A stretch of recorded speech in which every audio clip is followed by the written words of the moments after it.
Sempre interessanti e informative iniziative dell'Istituto Comprensivo Rita Levi Montalcini di Agrigento, diretto dal dirigente scolastico Luigi Costanza, in occasione della settimana dell'alimentazione che si è celebrata lo scorso 16 ottobre. I ragazzi delle classi seconda B e seconda C, abilmente guidati dalla professoressa Sutera Romina, hanno discusso sul tema dell'alimentazione, ripercorrendo quanto fatto anni addietro all'Expo di Milano.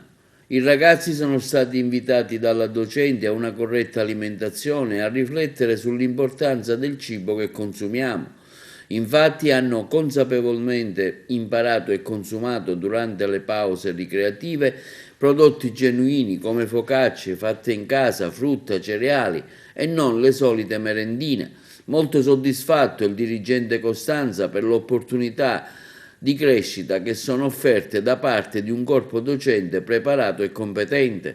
Sempre in occasione della giornata dell'alimentazione, gli studenti delle classi seconde A, B e C e quelli delle terze classi A e C del plesso Federico II, uno dei 10 di cui si compone la scuola, sotto l'attenta guida della professoressa Galvano Giovanna, hanno realizzato dei lavori a tema ispirandosi al pittore manierista Giuseppe Arcimboldo.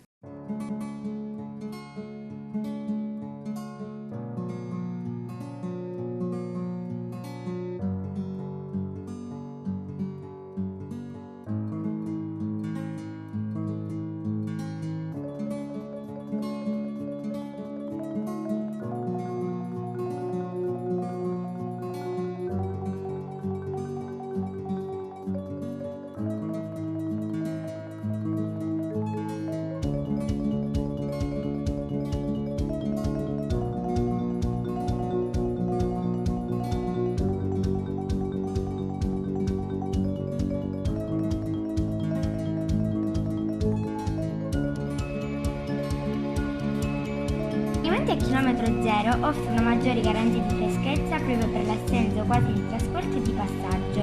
Inoltre con questa scelta di consumo si valorizza la produzione locale e si recupera il legame con il territorio, imparando a conoscere sapori tipici e tradizioni gastronomiche.